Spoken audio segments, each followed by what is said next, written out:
एक मी नेहमी ते उदाहरण देतो. अँड्र्यू जॅक्सन नावाचा अमेरिकेचा अध्यक्ष झाला. अमेरिकेचा 7वा अध्यक्ष होता तो. 190 वर्षापूर्वीचा जो त्याचं एक वचन आहे फार सुंदर. One man with a courage makes a majority. एक धाडसी माणूस म्हणजेच बहुमत असतं. आणि असा नेता ज्या पक्षाकडे असतो, मग काँग्रेसकडे कधीकधी इंदिरा गांधी होत्या, आज भाजपकडे मोदी आहेत, तर हे माणसं देशाला पुढे घेऊन जातात. आपल्या नशिबी आपल्या भूमीत शिवाजी महाराज झाले.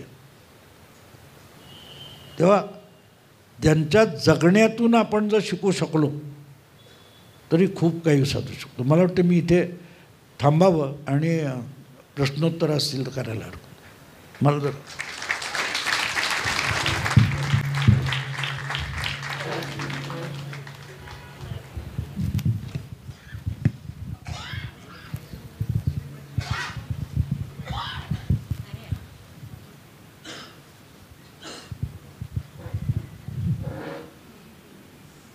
ठीक.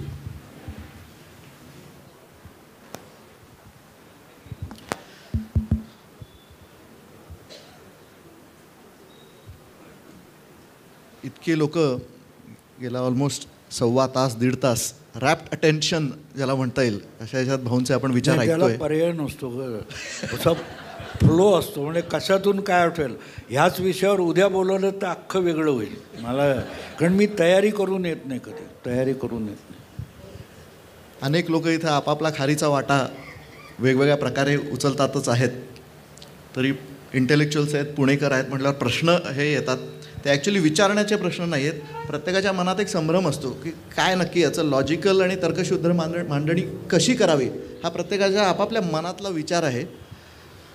तो आपल्याला आपलं भाग्य असं आहे की भाऊ तोरसेकरांमुळे अशी मांडणी निर्भीडपणे आणि रोखठोक करणारे अशी एक व्यक्ती आपल्याला यूट्यूबच्या माध्यमातून कोविडच्या मला वाटतं नंतर लाभली. त्यामुळे हे अतिशय सगळ्यांना एक एनलाइटनिंग जे म्हणता येईल अशा प्रकारचं एक काय त्यांच्याबरोबरचा व्हिडिओ बघितल्यावर जे जाणवतं ते मला नक्कीच जाणवलेलं आहे स्वतःला सुद्धा.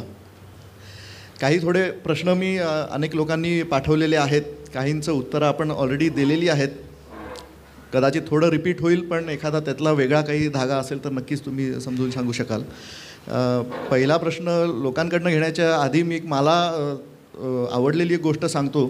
तुम्ही आता काही दिवसांपूर्वीच मला वाटतं चंद्रकांत दादांवरती एक अतिशय आमदार कोथरूडचा कसा असावा किंवा असा एक व्हिडिओ केलेला होता. त्याच्याबद्दल थोडंसं आपण भाष्य करावं अशी विनंती.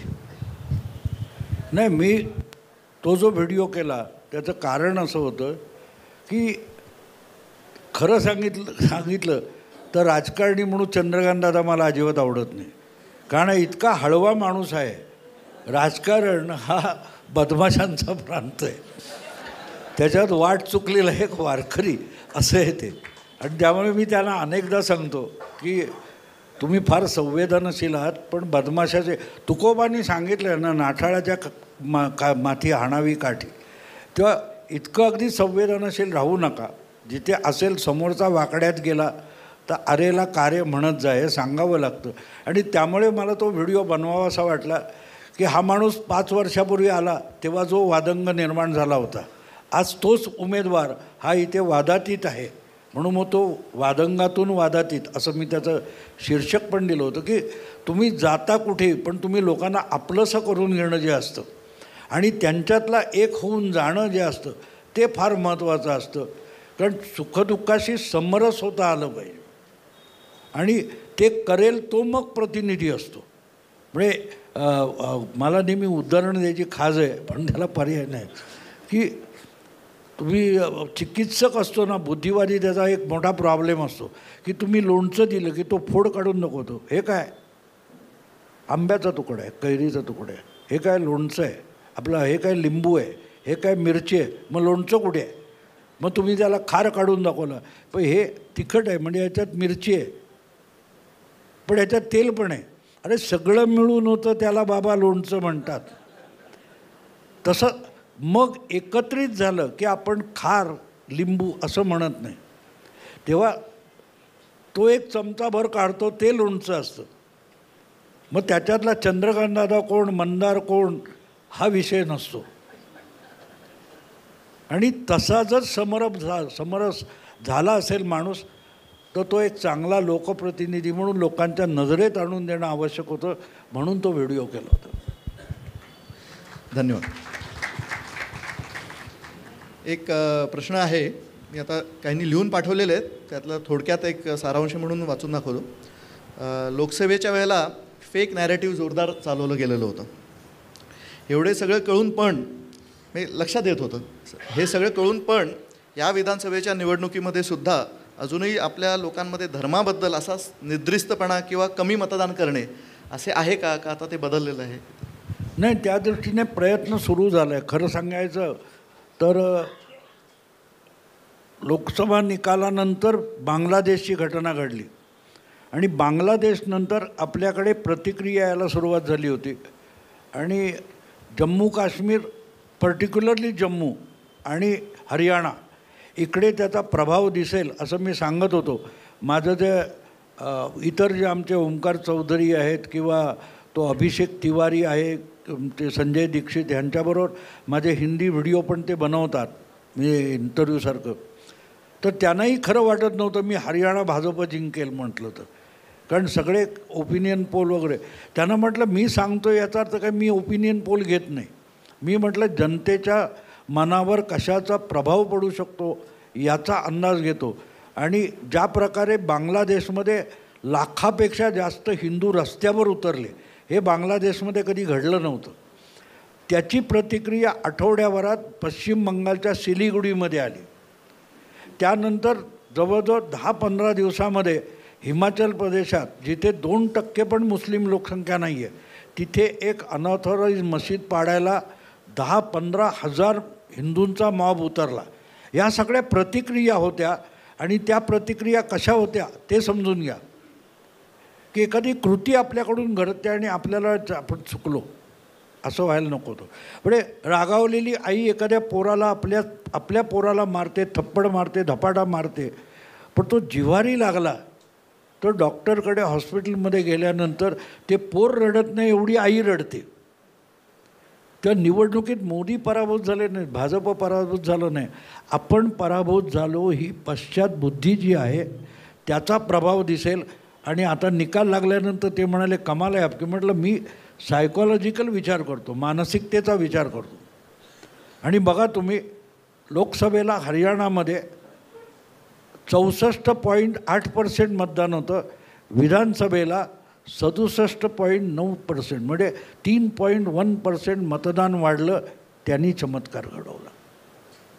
त्यामुळे आपल्याला वाटतंय पण मोदी, भाजप, संघ काय करतील सोडून द्या, लोक काय करतील याचा विचार करा.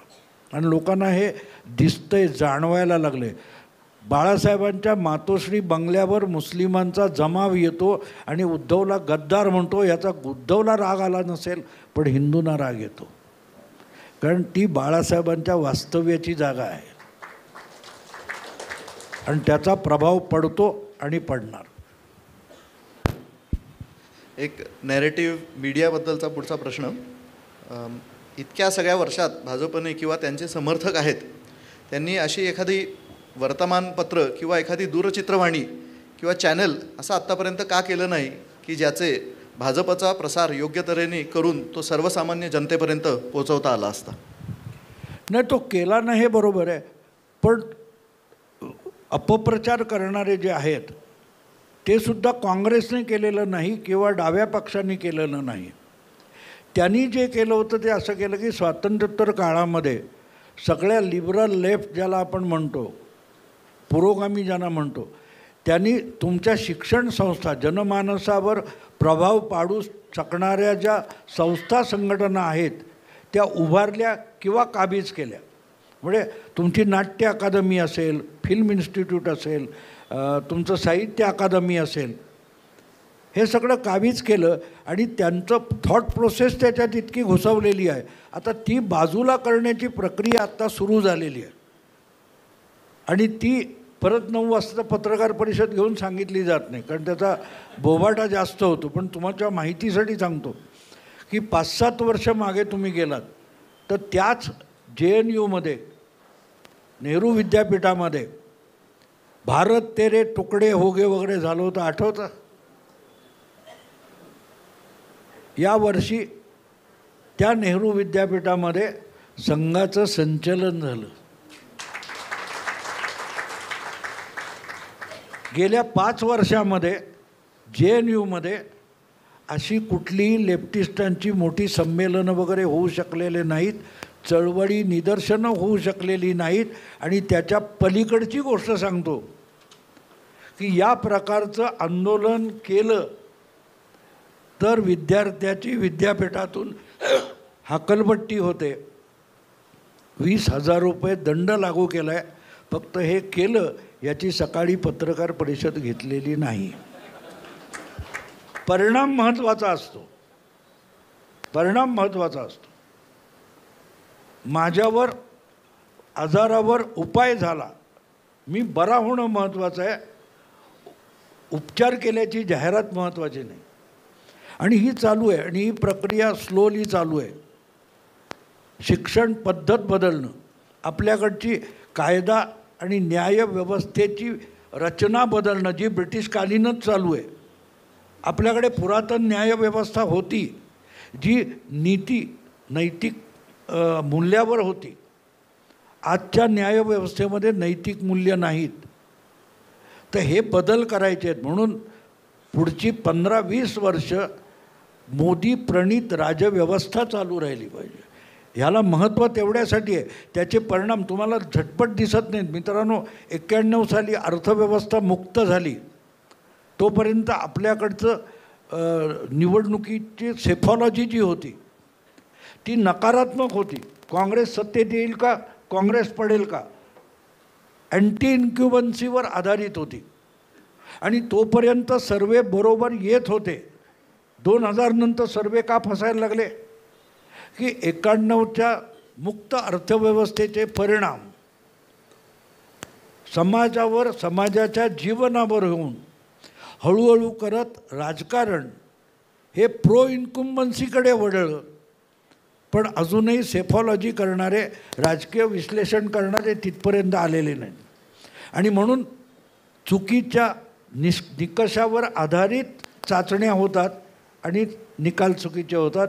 एक्झिट पोल किंवा ओपिनियन पोल चुकत नाहीत, ते चुकीच्या आधारावर केले जातात, म्हणून परिणाम चुकतात. एक महाराष्ट्र पातळीवरचा प्रश्न, भविष्यात व आता महाराष्ट्राचे राष्ट्रीय पातळीवर काय स्थान असेल राजकीय व आर्थिकदृष्ट्या, याच्यावर भाऊंचं मत जाणून घ्यायचं.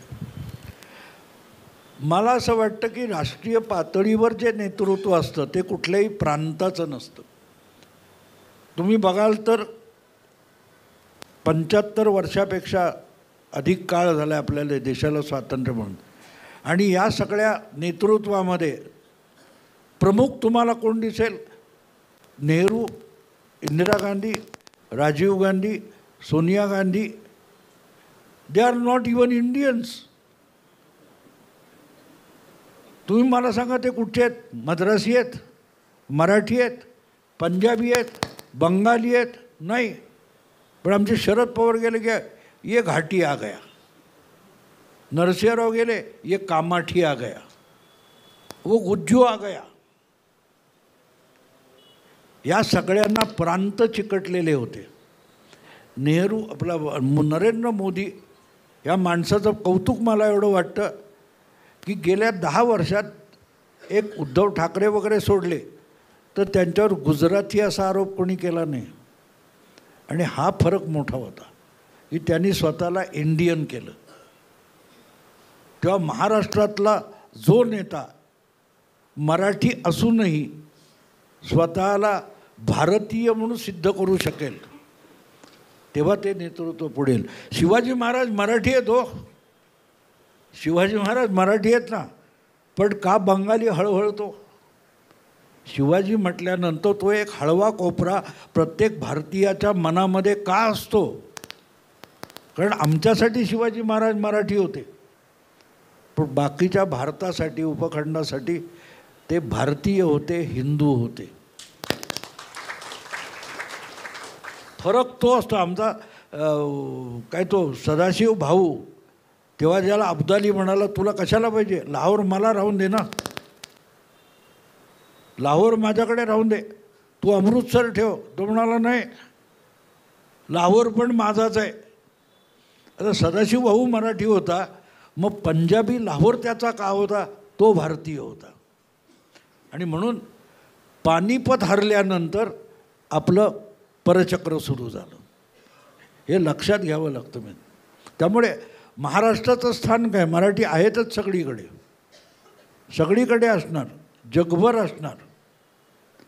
त्यांना त्या टप्प्यात जावं लागतं. मी आज आजोबासुद्धा आहे, मी बापसुद्धा आहे, मी मुलगासुद्धा आहे, मी आईसुद्धा असतो. एकाच वेळेला या सगळ्या भूमिकेत तुम्ही असू शकता. जेव्हा जी परिस्थिती असते त्यानुसार तुम्ही प्रॉमिनंट होता.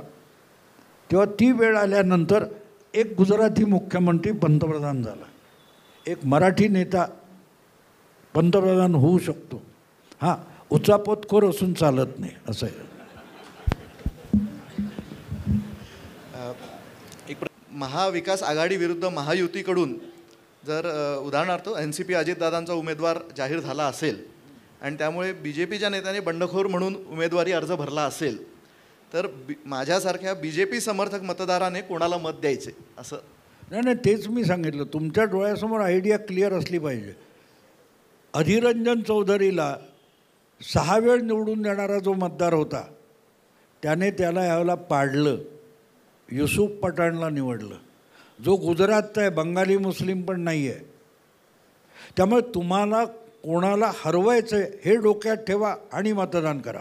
मग तो महायुती असेल, बंडखोर असेल, कोणी असेल, आय डोंट केअर.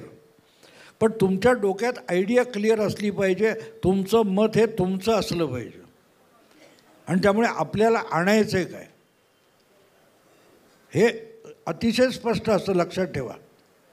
त्यामुळे कधीकधी आपण बघतो ना, त्याला कॅमॉफ्लॉज पण म्हणतात. युद्धामध्ये अनेकदा जाणीवपूर्वक माघार घेतली जाते. मी तुम्हाला उदाहरण सांगेन. जेव्हा हिटलरने जर्मनीवर हल्ला केला आणि अक्षरशः जर्मन सेना पुढे पुढे जात होती, प्रतिकारच नव्हता. स्टॅलिनग्राड मोकळं, लेनिनग्राड मोकळं. आणि तेव्हा स्टॅलिनचं एक वाक्य आहे, I have 2 more generals, general January and general February. कारण ते अधिकाधिक उत्तरेकडे चालले होते आणि हिवाळा आला होता. पुढल्या काळात जर्मन सेना पुढे गेली तेव्हा मागच्या बाजून तोडलं, त्याची रसद तोडली आणि केवळ थंडीने जर्मन सेना रशियाच्या त्या स्टालिनग्राड लेनिनग्राडमध्ये मेली. तर त्यासाठी जी व्यूहरचना असते, ती व्यूहरचना आपल्याला माहिती असतेच असं नाही. आता उदाहरणार्थ तुम्हाला सांगेल की त्या नवाब मलिकला अबू आझमीच्या जागी उभं राहायचं काहीच कारण नव्हतं. तिथे मुस्लिम मतं विभागली जातील ना, फायदा कोणाचा होऊ शकतो. तेव्हा ह्या अनेक डावपेच असतात. हे आपल्याला उघड करून सांगितले जात नाहीत. आणि काही वेळेला मला आणखीन एक गंमत तुम्हाला सांगेन. तो श्रीशांत म्हणून एक बॉलर होता, आठवतं? तो काहीतरी असं काहीतरी करायचं. तर धोनीला विचारलं त्या कोणीतरी की तो असा करतो, तू इरिटेट होत नाही का, तुला राग येत नाही का? म्हणून खूप राग येतो म्हणाला. मग तू त्याला आवडत का नाही? ते म्हणाले ते काय असतं, समोरच्या बॅट्समनला संभ्रमित आणि विचलित करण्यासाठी असं एक जोकर असावा लागतो. तेव्हा अनेकदा त्या गोष्टीची तिथे केलेली नेपथ्य रचना ही आपल्याला माहिती असतेच असं नाही. पण तरी मी असं म्हणेन की जिथे तुम्हाला वाटतं, तुमच्या डोक्यात जी आयडिया असेल त्यानुसार तुम्ही मतदान केलं पाहिजे. की आपल्या डोक्यात कोणाला सत्तेवर आणायचे, कुठला पक्ष मोठा झाला पाहिजे, कुठला पक्ष नामोहरम झाला पाहिजे, याचा विचार करून मत बनवा. कारण मतदान करायचे, शिक्का मारायचा नसतो. धन्यवाद. आपल्याला थोडा वेळ आहे. एक जरा वेगळा प्रश्न आलेला आहे आणि मला पण तो वाटलं की आपण इतके व्हिडिओज ऐकलेले आहेत भाऊंचे, तर एक त्यांच्याबद्दलचा एक प्रश्न आहे, तो विचारतो. भाऊंच्या अनुभवसंपन्न आयुष्यात त्यांची किंवा त्यांच्यात जी काही वैचारिक स्थित्यंतरं झाली, त्यात कुठल्या घटना प्रकर्षाने कारणीभूत ठरल्या आणि या वैचारिक बदलांकडे आपण कसे बघता? नाही काय असतं, काळाबरोबर तुम्हाला बदलावंच लागतं. मी तसं म्हटलं तर मी दलित पॅन्थरच्या संस्थापनेतला एक आहे. मी अगदी नक्षलाईट महाराष्ट्रात पहिले 2 नक्षलवादी पकडले गेले. एक सुंदर नवलकर म्हणून महिला होत्या आणि दुसरा सुनील दिघे. सुनील दिघे माझा चांगला मित्र आहे. आम्ही तेव्हा छोटा मावो म्हणायचो. तर ह्या सगळ्याकडून मी जवळ, पण मी माझ्यावर कोणाचा प्रभाव पाडू दिला नाही. सावरकर मला आवडतात, गांधी आवडतात. ह्याचं कारण त्यातलं चांगलं घ्यावं एवढं मला कळतं. प्रत्येकाकडे काही नाही काही चांगलं असतं आणि एखाद्याकडे सगळंच चांगलं असतं असंही नाही आहे. त्यामुळे तुमच्याकडे त्यातलं चांगलं घेण्याची प्रवृत्ती असली पाहिजे. आणि मी आजच्या मुलांकडून घेतो. माझी नात आहे 4 वर्षाची.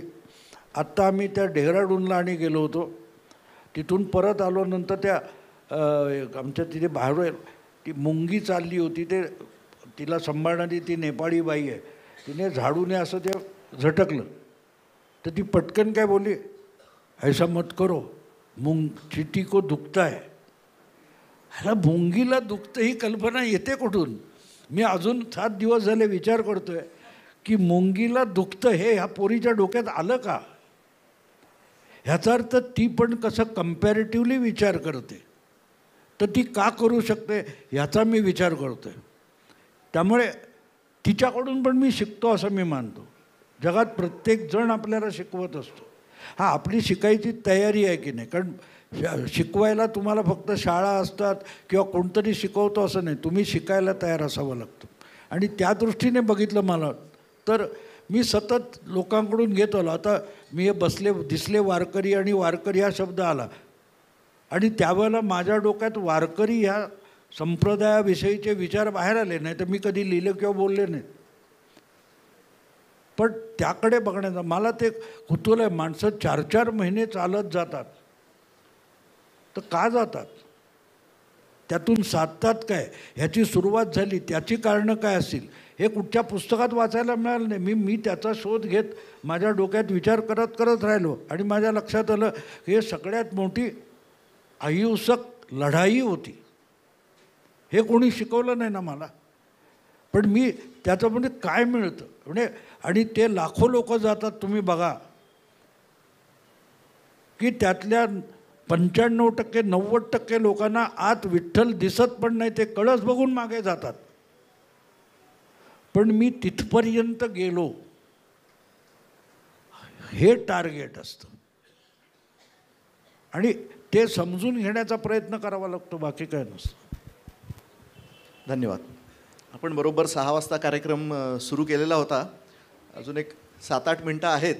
तर 1-2 प्रश्न मी फक्त ऑडियन्सचे घेतो आणि मग आपण व्होट ऑफ थँक्स करूया. एक फक्त रिक्वेस्ट अशी आहे की आपला प्रश्न एका वाक्यापेक्षा जास्तचा ठेवू नका. धन्यवाद.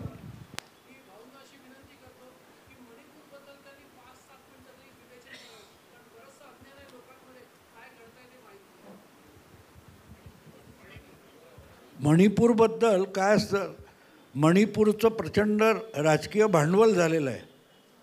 पण मणिपूरसारखीच परिस्थिती बंगालमध्ये आहे, पण त्याची चर्चा होत नाही. आता मणिपूरचा विषय जर तुम्हाला समजून घ्यायचा असेल तर बलुचिस्तान आणि पख्तुनिस्तान पण समजून घ्यावा लागतो. ब्रिटिशांच्या काळामध्ये आता त्या काळात ज्या ब्रिटिशांनी ठरवलेल्या सीमारेषा होत्या त्याच्या अलीकडच्या बफर स्टेटसारखा यांचा वापर झालेला आहे. आणि त्यामुळे त्या ठिकाणी वसलेले जे आदिवासी वगैरे होते, तो ब्रिटिश काळामध्ये ब्रिटिशांनी लागू केलेले कायदे त्यांच्या वैयक्तिक जीवनामध्ये किंवा समाजामध्ये राबवले जात नव्हते, लादले जात नव्हते. तिथे त्यांच्या पंचायती असायच्या, त्यानुसार न्यायनिवाडा वगैरे सगळं व्हायचं. ज्यावेळेला स्वातंत्र्योत्तर काळामध्ये भारत असो किंवा पाकिस्तान असो यांनी त्या सीमावर्ती भागामध्ये आपले कायदे लादण्याचा प्रयत्न केला. त्यातून तिथे तो झालेला उठाव आहे. तिथे आज तुम्हाला कोणतरी स्वतःला ख्रिश्चन म्हणताना दिसतील, कोणी मुस्लिम, पण बेसिकली त्यांच्या पंचायती आहेत आणि त्या पंचायतीतून एकमेकाविरुद्ध टोळी युद्ध चालायचं, टोळी समाज होता, तेव्हापासून चाललेलं आहे. आणि त्यात जितकं तुम्ही समजावण्याचा प्रयत्न कराल तर ते पहिली गोष्ट म्हणजे ते सगळं तुम्हाला जर स्मूथली करायचं असेल तर ते निर्दयपणे चिरडून काढावं लागेल, मानवी हक्क गुंडाळून ठेवावे लागतील. आणि मग साधारणतः 10-15 वर्षानंतर एक पिढी जाते, तेव्हा हळूहळू करत तुमच्या अपेक्षेनुसार तिथे एक तुम्हाला सांगतो, या मणिपूरचं जे अपयश आहे तेच अपयश हे सिरियामध्ये किंवा अफगाणिस्तानात अमेरिकेचं अपयश आहे. की जर तुम्ही तिथे हल्ला केलात तर तुम्हाला तुमच्या अमेरिकन स्टाईलची लोकशाही तिथे आणायची गरज नव्हती. ते जर अतिरेक्यासारखे वागतायत तर तिथे तुम्हाला अतिरेक्यासारखं वागावं लागतं. मणिपूरमध्ये आजसुद्धा हे अंतर्गत टोळी वॉर आहे आणि ते भारताच्या कायद्याच्या चौकटीत बसत नाही. त्यासाठी वेगळे कायदे करून सक्ती बरतावी लागेल तर ते शक्य होईल.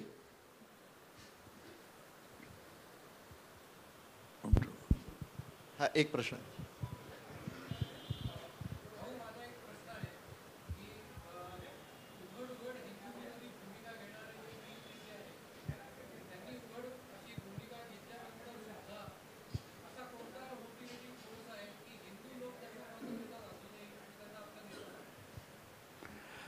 एक तुम्हाला सांगतो, निवडणुकीच्या प्रक्रियेमध्ये पहिली गोष्ट लक्षात घ्या, जेवढं मतदान होतं त्यामध्ये साधारण 80% मतदार आहे तो बदलत नाही. बदलणारा फार फार तर 20% मतदार असतो. एक फारच मोठी काही घटना घडली, इंदिरा हत्या वगैरे वगैरे, पंजाब फुटणार वगैरे वगैरे, तेव्हा एक धक्कादायक मतदान होतं. अदरवाईज 80% मतदार ठरलेला आहे.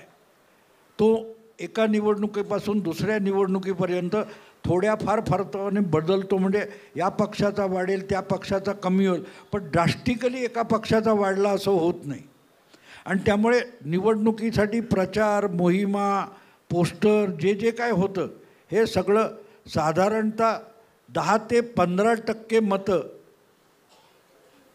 मिळवण्यासाठी असतं. ज्याला मी त्या वाण्याच्या दुकानामध्ये किंवा भाजी बाजारामध्ये शेवटचा बटाटा जो पारड्यात टाकला जातो किंवा उचलून बघतो ना, तो उचलला की वर, टवला की खाली, हा प्रचार वगैरे सगळा त्यासाठी होतो. अदरवाईज प्रत्येकाचं मतदान ठरल्यासारखं असतं. आणि त्यामुळे हे 3 तुम्ही म्हणाला 3 असं नाही, बऱ्याच ठिकाणी बांधलेला मतदार असतो, अनेक संस्थात्मक मतदार बांधलेला असतो. कारण त्याला त्या गावातल्या पतपेढ्या असतात, अर्थसंस्था असतात, साखर कारखाने, त्यांच्या उपसंस्था, त्यांचे सोसायट्या असतात, खरेदी विक्री संघ असतात, काय तो कृषी उत्पन्न बाजार समिती असते, यातून बांधलेला मतदार असतो. आणि तो उलथून टाकणं चटकन शक्य नसतं. आत्तासुद्धा मोदी पंतप्रधान होऊन जवळजवळ 10 वर्षे गेली आहेत, पण प्रशासन व्यवस्था अजून पण पूर्णपणे मोदींच्या काबूत आहे असं बिलकुल नाही आहे. तर ते स्लोली बदलतं. एक तर ते मर्सिलेसली बदलावं लागतं किंवा स्लो प्रोसेसमधून बदलावं लागतं. म्हणजे आयुर्वेद हा स्लो प्रोसेसमध्ये जातो आणि ॲलोपॅथी आहे ते काटछाटमध्ये जातं. तेव्हा कशातून करायचं, तर आज ज्या घटनेच्या चौकटीत बसून करायचं आहे त्या चौकटीमध्ये ही स्लो प्रोसेस आहे, हळूहळू करत बदलत जातात.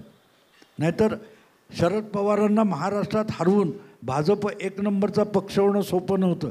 पण ही प्रक्रिया जवळजवळ 50-60 वर्ष चालू होती. आत्ता त्याचे परिणाम दिसत आहेत. ते परिणाम दिसतात आपल्याला, तर थोडेफार तिकडे इकडे होतात, त्याबद्दल दुःख करायचं कारण नाही. धन्यवाद भाऊ. थांबा.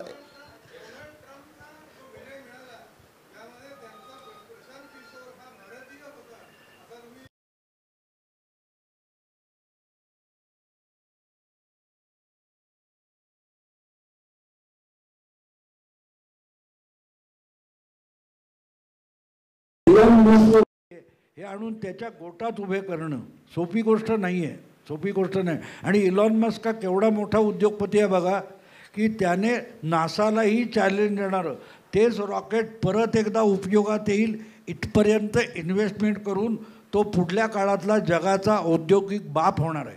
असा माणूस मोदीने दोस्त बनवायचा आणि आपल्याला हवा असलेला अध्यक्ष अमेरिकेत निवडून आणायचा. ही सोपी गोष्ट नाही आहे. पण या गोष्टी मोदी कधीही बोलणार नाहीत. पण मी आपला ते होऊन गेल्यानंतर सांगतो. बरं, आता एक काम करू, एकच मिनिट, मी जस्ट एक जाहीर करतो.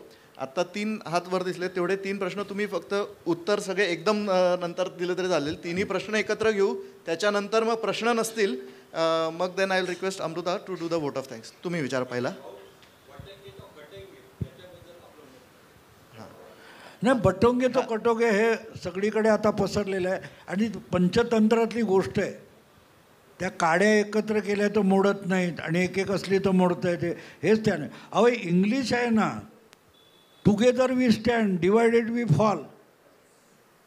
ते आता ह्या मीडियाने इतका खुडेपणा केला की योगीनी काहीतरी मोठा शोध लावला आहे. त्यांनी इंग्लिशचं मराठी ट्रान्सलेशन केलं आहे. पण आपले संपादक किती बेअक्कल बघा, त्याचंच काहूर माजवलं जातं.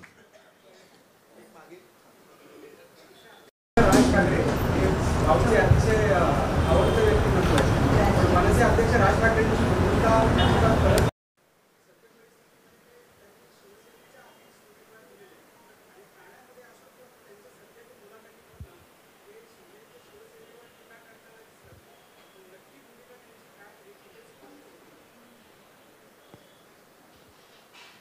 काही गोष्टी मी सुरुवातीला सांगितले की कॅमॉफ्लॉज केला जातो. अनेक गोष्टी ह्या म्हणजे तुम्ही कुठच्याही कथानकामध्ये व्हिलन नसेल तर कथानक नसतं, हे लक्षात घ्या. आणि कधीकधी एकच व्हिलन पुरेसा पडत नाही, 2-3 आणावे लागतात. त्यामुळे मुंबईच्या राजकारणात तुम्ही बघाल तर वरळी, माहीम आणि वांद्रे पूर्व या 3 मतदारसंघात राज ठाकरेचे उमेदवार निवडून आले तर उद्धव ठाकरे हा विषय संपुष्टात येतो, हे लक्षात घ्या. त्यामुळे हे सगळं हे मला बोलायलाही लावू नका. शेवटचा एक चाणक्य म्हणतो षटकर्णो विद्यते मंत्रा. म्हणजे 3 माणसांनी म्हणजे 6 कानांनी ऐकलं ते गुपित राहत नाही, असं चाणक्याचं वचन आहे. त्यामुळे सगळे अगोदर सांगायच्या गोष्टी नसतात, त्या घडल्या. अहो प्रेमात पडलेला मुलगा आणि मुलगी त्या दोघांना कळतं, बाकीच्यांना कळत नाही. एकच मिनिट, इकडे एक प्रश्न आहे. हो, यांचा पण घेतो आणि तुमचा पण घेतो. हां,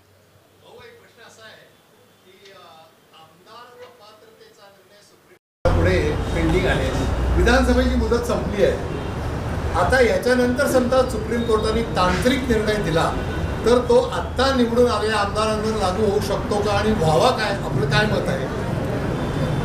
म्हणजे विधानसभा संपली की ते आमदारच नाहीत. नाही, पण भाऊ असं आहे, याला न्याय मिळेल. नाही ते आहेत नाहीत.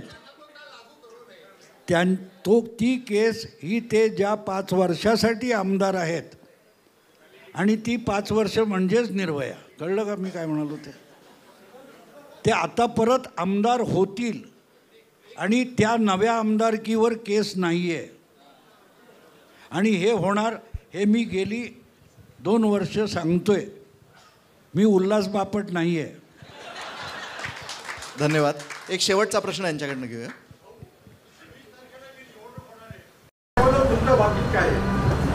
माझा अंदाज साफ आहे, तिला 160 पर्यंत मतं जागा मिळतील. आणि आत्ता प्लॅन असा दिसतोय मला, हे मला पक्षाने म्हणजे कुठच्याही पक्षाच्या नेत्याने सांगितलेलं नाही, पण जी स्ट्रॅटेजी आहे ती अशी दिसते की फडणवीस शिंदे मिळूनच 155 ते 160 पर्यंत जावं, हे गणित आहे. आणि त्यामध्ये कुठेतरी थोडंफार इकडे तिकडे झालं तर मनसे नावाची स्टेपनी रेडी ठेवली गेली. धन्यवाद. मी अमृताला रिक्वेस्ट करतो की तिने आभार प्रदर्शन करावं. आता छान कार्यक्रम झाला आहे त्यामुळे लवकर आभार प्रदर्शन करते. सर्वप्रथम भाऊंचे आभार की त्यांनी वेळ काढून आम्हाला छान मार्गदर्शन केलं. लोकांचे प्रश्नांचे खूप उत्तरं अगदी छानपणे दिले की कन्व्हिन्स झाले असावे असं मला I am sure about that. सर्व आलेले इथे प्रेक्षक आहेत त्यांचे पण धन्यवाद. आज साऊंड दिले, व्हिडिओ आणि आमचे सहकारी आय वुड से नाव की समीर गुरव त्यांनी हेल्प केला आम्हाला या सगळ्या कार्यक्रमाला, त्यांचे धन्यवाद. आणि अर्थातच आता फूड ठेवलेलं आहे आणि सर्वांनी लक्षात ठेवा 20 तारखेला आपल्याला आपल्या नेत्यालाच निवडून द्यायचं आहे. त्यामुळे हिंदुत्व हे जे भाऊ सारखं म्हणतात आहे ते आपल्याला जागा ठेवायचं आहे आणि ती आपली जबाबदारी आहे की आपल्या नेत्याला आपल्याला निवडून द्यायचं आहे. धन्यवाद.